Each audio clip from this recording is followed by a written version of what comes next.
DC comes out guns blazing with their newest film, full of inspirational characters, fun and humor, and a coherent plot.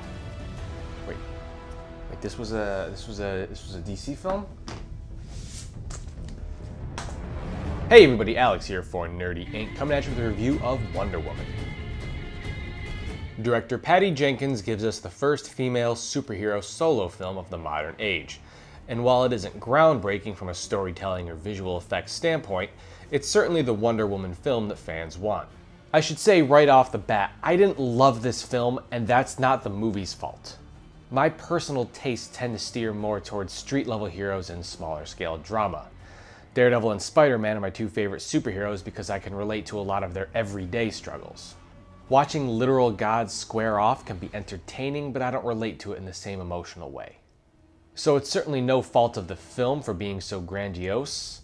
I actually admire it for being so unapologetic of the source material. We start off on an island of Amazon warriors who are the daughters of Zeus and train for the day Ares, the god of war, makes his return.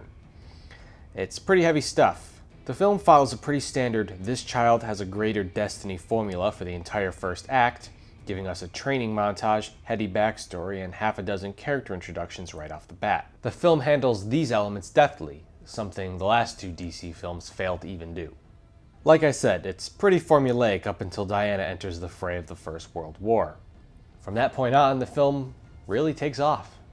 The action is enjoyable and coherent, even if slow-mo's used a bit too much. Wonder Woman kicks all the requisite ass in pretty spectacular fashion, and the story ramps up in all the right ways. The end of the film does devolve into your standard superhero schlock, but the strong character development makes the final battle interesting, even if a bit corny.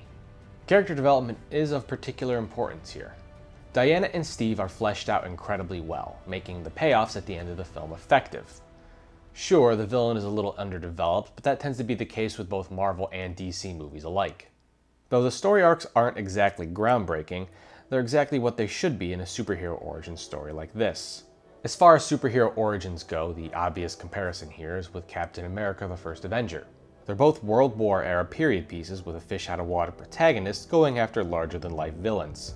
I would say the first half of Captain America is a stronger film than the first half of Wonder Woman, until right around the middle of the film when Wonder Woman ultimately wins out, maintaining a degree of focus and tonal consistency that Captain America failed to hold.